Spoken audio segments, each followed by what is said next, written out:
Gulf দেশগুলোর মধ্যে দ্বন্দ্বের মূল কারণ হিসেবে যদি আমি আপনাদেরকে কিছু পয়েন্ট বলি, তার মধ্যে প্রথম নাম্বার পয়েন্ট যেটা, সেটা হলো শিয়া সুন্নি নিয়ে একটা মতনৈক্য থাকা। যেমন কি আহ সৌদি আরব সবসময় চাচ্ছে নিজেদের সামরিক খাতটাকে অনেক বেশি উন্নত করতে বা ডেভেলপ করতে। কারণ হলো বর্তমানে আরব দেশগুলোর মধ্যে শিয়া যারা আছে, যাদেরকে আমরা ইরান নামে চিনে থাকি, ইরান দেশটির মধ্যে কিন্তু বেশিরভাগ মানুষের শিয়া মতবাদের।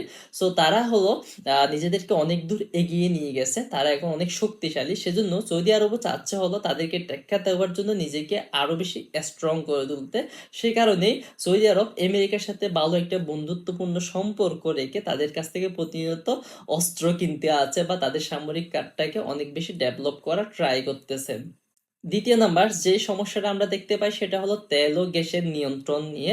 আরব দেশগুলোর ক্ষেত্রে আল্লাহ তাআলা একটা রহমত দিয়েছে, তাদেরকে আল্লাহ তাআলা তেল এবং গ্যাস দিয়েছে, যেগুলোর কারণে তারা পৃথিবীটাতে এত বেশি তারা তাদের বল প্রয়োগ করতে পারতেছে। সো তারা এতই এখন লোভী হয়ে গেছে যে তারা এখন তাদের মুসলিম উম্মার কথা চিন্তা করার ওই সময়টা আর পায় না।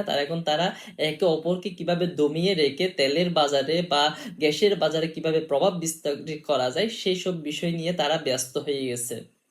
এরপর তৃতীয় নম্বর সমস্যা হিসেবে যেটা আমরা দেখতে পাই, সেটা হলো বিদেশিদের প্রভাব। কারণ হলো বর্তমান বিশ্বে চীন, রাশিয়া এবং হলো আমেরিকা, তারা একজন আরেকজনকে প্রতিনিয়ত দমিয়ে রাখার চেষ্টা করতেছে। কে কাকে মেরে উন্নত হবে, কে পৃথিবীটাকে লিড করবে, সে একটা প্রতিযোগিতায় নেমে গেছে তারা।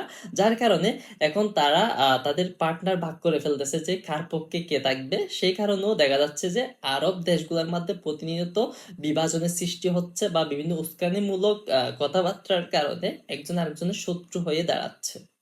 এরপর আরেকটা বিষয় লক্ষ্য করা যায় তাদের ক্ষেত্রে, সেটা হলো তেল নির্ভরতা কমিয়ে আনার চেষ্টা করতেছে। যেমন কি সৌদি আরব 2030 সালের একটা বিষয় নিছে যে তারা এখন চাচ্ছে হলো শুধু তেলের উপর নির্ভর না না থেকে নির্ভরতাটা কমিয়ে এনে তারা বিভিন্ন সেক্টরে অবদান রাখতে চাচ্ছে আর কি, যাতে তারা বিভিন্ন সেক্টর থেকে ভালো আয় করতে পারে বা ভালো মুনাফা পেতে পারে।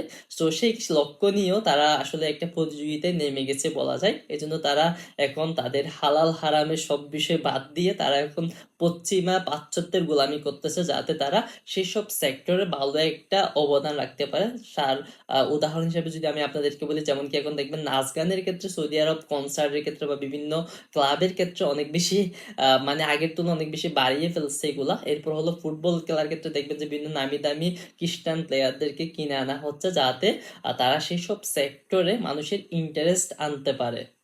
সুতরাং ওভারঅল তাদের মধ্যে থেকে একটা কথা বলা যায় যে তারা আসলে নিজেদের স্বার্থটাকেই বেশি প্রায়োরিটি দিচ্ছে। তারা যে মুসলিম উম্মার জন্য কিছু করা দরকার সেই বিষয়টা ভাবার বা চিন্তা করার মতো সময় এখন তাদের কাছে নেই।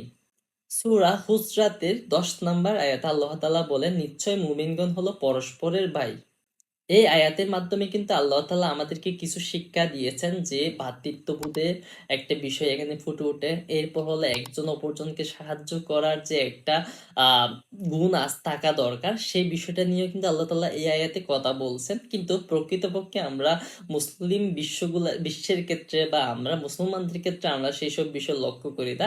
আমরা কিভাবে একজন আরেকজনকে মেরে বড়লোক হবো বা কিভাবে একজন আরেকজনকে দমিয়ে রাখবো সেই সব বিষয় নিয়ে আমরা প্রতিনিয়ত বেশি ফোকাস থাকি, যার ফলশ্রুতিতে আজকে মুসলমানদের এই করুণ অবস্থা। যেমন কি আমরা প্রতিনিয়ত দেখতেছি যে ফিলিস্তিনের গাজাদেরকে মানে গাজার যেসব মানুষগুলো রয়েছে তাদেরকে কিভাবে নির্যাতন করা হচ্ছে। কিন্তু সেই সব বিষয় দেখে আমাদের আসলে অত বেশি মাথা ব্যথা হচ্ছে না বা অত বেশি ওইসব বিষয় নিয়ে আমরা চিন্তিত না, আমরা নিজেদের লাইফ নিয়ে ব্যস্ত।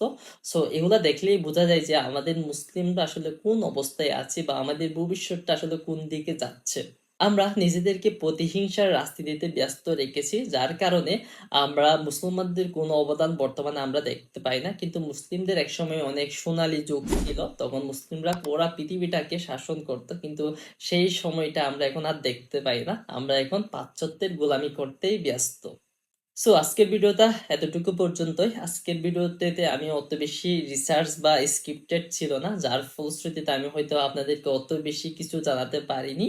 সো ভিডিওটা কেমন হয়েছে জানাতে ভুলবেন না। আমি আসলে এইসব বিষয় নিয়ে অত বেশি এক্সপার্টও না, তারপর ট্রাই করছি কিছুটা বলার। তো দেখা হচ্ছে পরবর্তী কোন একটা ভিডিওতে। সেই পর্যন্ত ভালো থাকেন। আল্লাহ হাফেজ, আসসালামু আলাইকুম। আর ভিডিওটা ভালো লাগলে চ্যানেলটি সাবস্ক্রাইব করতে ভুলবেন না।